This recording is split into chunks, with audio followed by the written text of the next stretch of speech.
Welcome back to OPS news. दोस्तों दिन हो गया आज का 19 दिसंबर 2021 से रविवार का, और बात करते हैं आज के मुख्य समाचार, ताजा बड़ी खबरें, ब्रेकिंग न्यूज हेडलाइंस से। टुडे ब्रेकिंग न्यूज के अंतर्गत देश और दुनिया की 50 बड़ी और महत्वपूर्ण काम की खबरें निकल कर आ रही है, जहां पर कोरोना वायरस को लेकर बहुत ही बड़ी चेतावनी जारी कर दी गई है। देश में कोरोना वायरस की तीसरी लहर की आशंका के मद्देनजर स्कूल कॉलेज बंद होने को लेकर बड़ी खबर सामने आ रही है, और उसके साथ प्राइवेट नौकरी करने वालों को बड़ा तोहफा मिला है। 25 करोड़ लोगों के बैंक खातों में मोदी सरकार ने पैसा डालना शुरू कर दिया है। अगर आपको पैसे नहीं मिले हैं तो दोस्तों वीडियो को पूरा आखिर तक जरूर देखिएगा। और हाँ, मौसम समाचारों को लेकर बड़ी खबर है, महिलाओं के लिए दोस्तों बड़ी राहत प्रदान करी है यहाँ पर मोदी गवर्नमेंट के द्वारा। ट्रेन यात्रा को लेकर बड़ी कुछ खबरें निकल कर सामने आ रही है, और वहीं दोस्तों सीएनजी और पीएनजी गैस के दाम जो है ना वो बढ़ने को लेकर भी बड़ी खबर है। पेंशन प्राप्त करने वाले लोगों के लिए बड़ी खबर है, तो वहीं राशन मिलने को लेकर भी अब बड़ी महत्वपूर्ण खबर सामने आ रही है। राजनीतिक जगत को लेकर बड़ी हलचल पैदा हो चुकी है। बैंक खाता वालों के लिए बड़ी खबर है, तो वहीं भारत और चाइना के बीच शुरू हो सकता है महायुद्ध, क्योंकि दोस्तों दोनों ही देशों की जो सेनाएं हैं वो आमने सामने आ चुकी है। तो एक एक करते हुए जानते हैं आज के सभी मुख्य समाचारों, और शुरुआत कर लेते हैं आज की पहली और बड़ी खबर से। तो भारत देश में ओमिक्रॉन के 30 नए केस मिले, कुल संक्रमित मरीजों की संख्या पहुंची 145। चंडीगढ़ में स्कूल होंगे बंद, दिल्ली सरकार ने भी उठाया बड़ा कदम। तो आपको बता दें दोस्तों कि भारत देश में ओमिक्रॉन वेरिएंट के जो केस है वो लगातार बढ़ रहे हैं। कल शनिवार की बात करें तो 30 नए मरीज सामने आए हैं, और इनमें से सबसे ज्यादा 12 मरीज आए हैं तेलंगाना से। महाराष्ट्र में 8, कर्नाटक में 6, केरल में 4 मामले दर्ज हुए हैं, और इसी के साथ भारत देश में ओमिक्रॉन वेरिएंट के कुल संक्रमित मरीजों की संख्या बढ़कर 145 हो चुकी है। साथ ही दोस्तों केंद्र और सरकारी राज्य सरकार के आंकड़ों के मुताबिक अब तक 12 राज्य और केंद्र शासित प्रदेशों में ओमिक्रॉन के मरीज सामने आ चुके हैं। उधर कोरोना वायरस के नए वेरिएंट को देखते हुए चंडीगढ़ प्रशासन ने स्कूलों को बंद करने का फैसला लिया है, तो साथ ही दिल्ली सरकार ने भी एक बड़ा कदम उठाया है। अच्छा, दिल्ली सरकार ने भी एक बड़ा फैसला लेते हुए 4 प्राइवेट अस्पतालों को ओमिक्रॉन सेंटर में बदल दिया है। अब इन 4 अस्पतालों में जैसे कि sir Gangaram hospital, max hospital, Fortis और बन्ना हॉस्पिटल में केवल मात्र ओमिक्रॉन के लिए इनको रिजर्व कर दिया है। ओमिक्रॉन के मरीजों का ही इलाज किया जाएगा। और इसी के साथ दोस्तों यहाँ पर सरकार ने डरावनी चेतावनी जारी करी है कि इस बार सर्दी में ओमिक्रॉन से हालात और भी ज्यादा गंभीर हो सकते हैं, मौत होने का खतरा भी बढ़ सकता है। चलिए साथ ही दोस्तों कोरोना वायरस के आंकड़ों पर नजर डालें तो भारत देश में पिछले 24 घंटों में 7145 नए मरीज मिले हैं, और 289 मरीजों की जान चली गई है पिछले 24 घंटों में कोरोना वायरस के चलते। और अब तक कुल मरने वालों की संख्या की बात करें ना तो 4,77,158 लोग ऐसे हैं जो कि दोस्तों कोरोना वायरस के चलते अपनी जान गंवा चुके हैं। और इसी के साथ WHO ने बड़ी चेतावनी जारी करी है कि ओमिक्रॉन को रोकने के लिए जन स्वास्थ्य सुविधाएं और सामाजिक उपाय तत्काल बढ़ाने की जरूरत है, नहीं तो दोस्तों बहुत ही जल्द हालात खतरनाक हो सकते हैं। और साथ ही अगली खबर है कि भारत में ओमिक्रॉन की तीसरी लहर फरवरी में पीक पर होने की संभावना,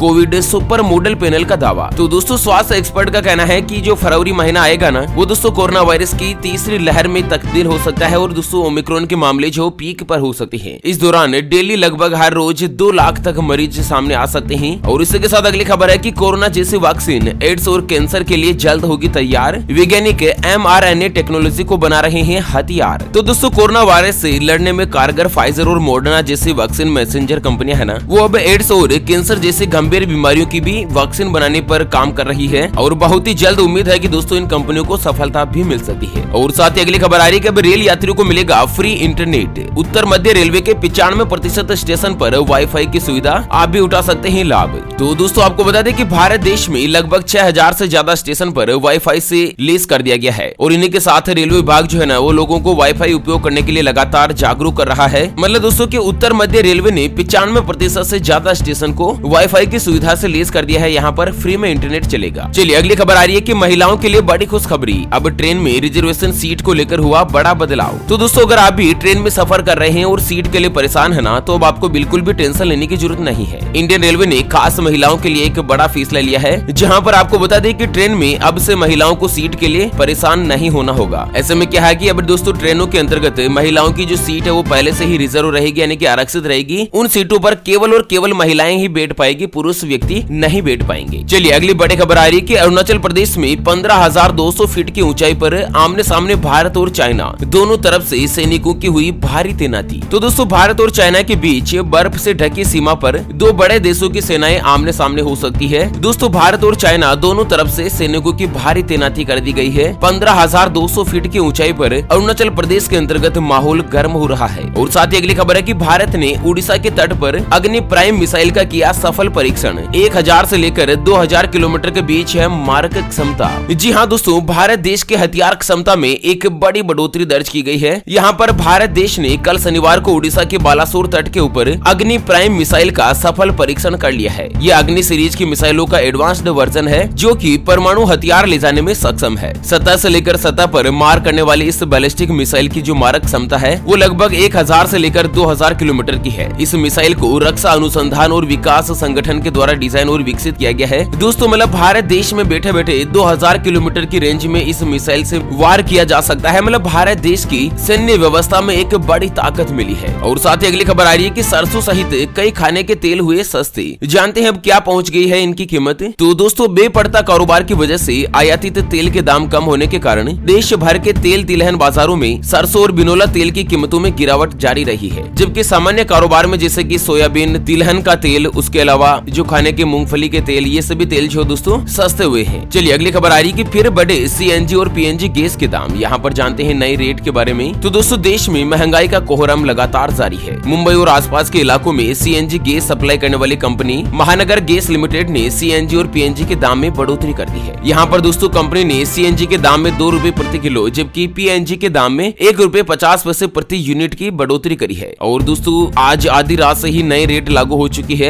जहाँ पर मुंबई में 63 रुपए 50 पैसे सीएनजी का भाव पहुँच गया है, जबकि पीएनजी के दाम भी 38 रुपए प्रति यूनिट तक हो चुके हैं। चलिए अगली खबर है कि इन पेंशनर्स को सरकार ने दी बड़ी सुविधा। अब 31 दिसंबर बाद भी जमा कर सकते हैं जीवन प्रमाण पत्र। तो आपको बता दें कि सरकारी पेंशनर्स के लिए जीवन प्रमाण पत्र दाखिल करने की जो अंतिम तारीख है वो 31 दिसंबर है। लेकिन दोस्तों 80 साल या उससे ज्यादा उम्र के पेंशनर्स को 1 अक्टूबर से 30 नवंबर तक कभी भी जीवन प्रमाण पत्र जमा करवाने की छूट दी गई है। ईसीएस के लिए भी दोस्तों कुछ और नियम बनाए गए हैं। इनके लिए लाइफ सर्टिफिकेट जमा करना 1 साल के लिए वैध रहता है। चलिए अगली खबर है कि किसान नेता गुरनाम सिंह ने अपनी नई पार्टी की करी घोषणा। जानते हैं राजनीतिक दल के रजिस्ट्रेशन की क्या होती है कुछ प्रक्रिया। तो दोस्तों भारतीय किसान यूनियन के नेता गुरनाम सिंह चडूनी ने अपनी नई पार्टी बनाने की घोषणा कर दी है। पार्टी का नाम रहेगा संयुक्त संघर्ष पार्टी। उन्होंने शनिवार को चंडीगढ़ में एक कॉन्फ्रेंस के दौरान इसकी घोषणा करते हुए बताया कि अगले पंजाब चुनाव में वो अपनी नई पार्टी से 117 सीटों पर उम्मीदवार उतारेंगे। उनका कहना है कि हमारी पार्टी सब धर्म और जातियों के लिए बनाई गई है, जिनमें ग्रामीण, शहरी, मजदूर, किसान और रहड़ी पटड़ी के लोग शामिल होंगे। तो इस बार दोस्तों पंजाब विधानसभा चुनाव में बड़ा राजनीतिक उलटफेर हो सकता है, जहां पर कांग्रेस पार्टी से अलग हुए कैप्टन अमरिंदर सिंह ने भी अपनी खुद की पार्टी बना ली है, जो कि दोस्तों भारतीय जनता पार्टी के साथ गठबंधन में चुनाव लड़ने की तैयारी है। और जिस तरह से किसान संगठनों ने अगर पार्टी बनाई है ना, तो इस बार दोस्तों मामला जो बिल्कुल से पलट सकता है। चलिए मौसम समाचारों को लेकर अगली खबर जो सामने आ रही है, दिल्ली, पंजाब सहित इन राज्यों में शीत लहर की आशंका। मध्य प्रदेश और गुजरात में बारिश की संभावना। तो दोस्तों उत्तरी पर्वतीय क्षेत्रों में उत्तराखंड, हिमाचल प्रदेश और जम्मू कश्मीर में बर्फबारी हो रही है,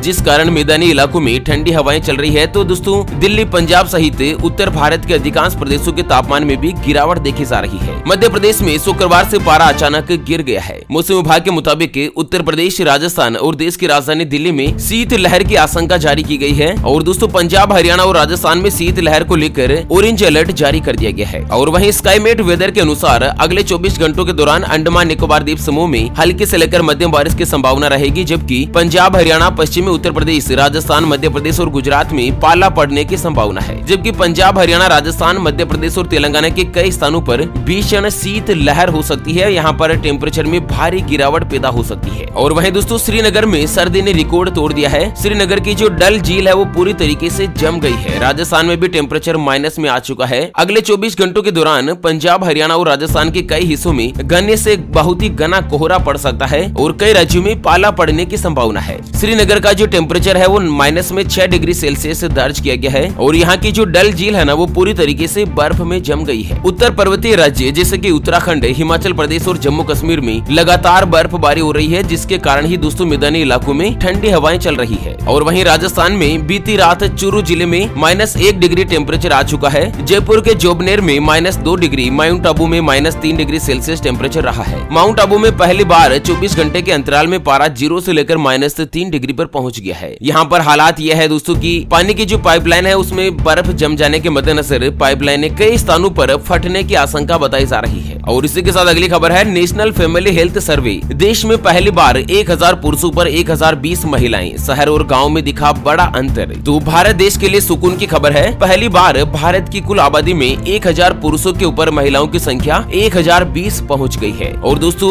यहाँ पर जारी हुए नेशनल फैमिली हेल्थ सर्वे 5 के आंकड़े ये बताते हैं कि 2015-16 में ये जो आंकड़ा था वो 1000 पुरुषों के ऊपर 991 महिलाओं का था, लेकिन अब लिंगानुपात में महिलाओं की संख्या लगातार बढ़ी है। और साथ ही अगली खबर है कि बैंकों में 26% तक हिस्सेदारी घटाएगी सरकार, लेकिन अपने पास रखेगी प्रबंधन में नियुक्ति का अधिकार। तो दोस्तों केंद्र सरकार के निजीकरण के विरोध में जारी हड़ताल के बीच सार्वजनिक बैंकों में अपनी न्यूनतम हिस्सेदारी घटाकर आधी करने पर विचार कर रही है। अभी क्या है ना कि सरकारी बैंकों में 51% हिस्सेदारी गवर्नमेंट की रहती है, जिसे सरकार घटाकर 26% तक लाने के लिए कानून में बदलाव किया जा रहा है। हालांकि दोस्तों प्रबंधन का जो अधिकार है वो अपने पास ही रखेगी, मैनेजमेंट जो है गवर्नमेंट के पास रहेगा। अगली खबर है कि पाकिस्तान से पंजाब में घुसा ड्रोन, कैप्टन अमरिंदर बोले सीएम भंगड़ा करना छोड़े, सिद्धू अपने दोस्त इमरान को समझाए। दोस्तों शुक्रवार रात को बीएसएफ ने पाकिस्तान इलाके से उड़कर भारतीय सीमा के पास पंजाब के फिरोजपुर में घुसे ड्रोन को नष्ट कर दिया। आपको बता दें कि पंजाब में पाकिस्तान की तरफ से एक ड्रोन जो है दोस्तों भारतीय सीमा में घुस आया था। अच्छा अगली खबर है कि 3 छात्रों की मौत के बाद जागी सरकार, पुदुकोट्टे में 100 स्कूलों की इमारतों को गिराने का आदेश।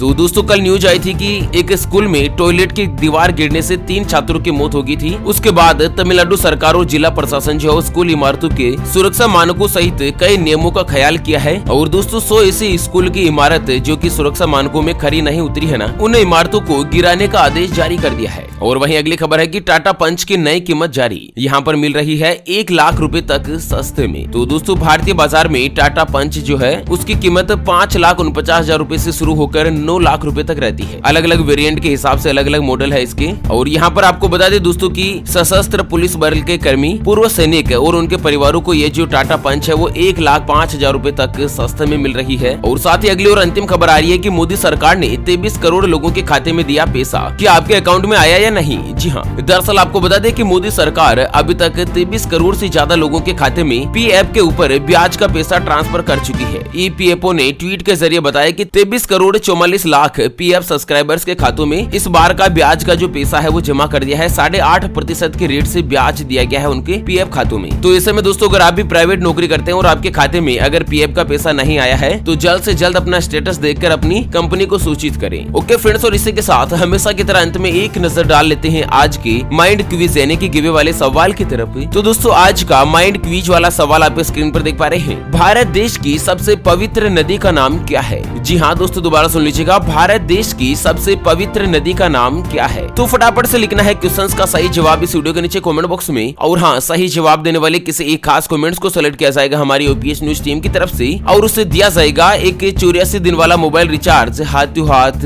बिल्कुल फ्री। तो चलिए इसी के साथ फिलहाल के लिए इस वीडियो को यहीं पर देते हैं विराम। फिर से होंगे हाजिर एक और नई और ताजा तरीन ब्रेकिंग न्यूज हेडलाइंस और काम की जानकारी के साथ। तब तक के लिए जय हिंद, जय भारत, वंदे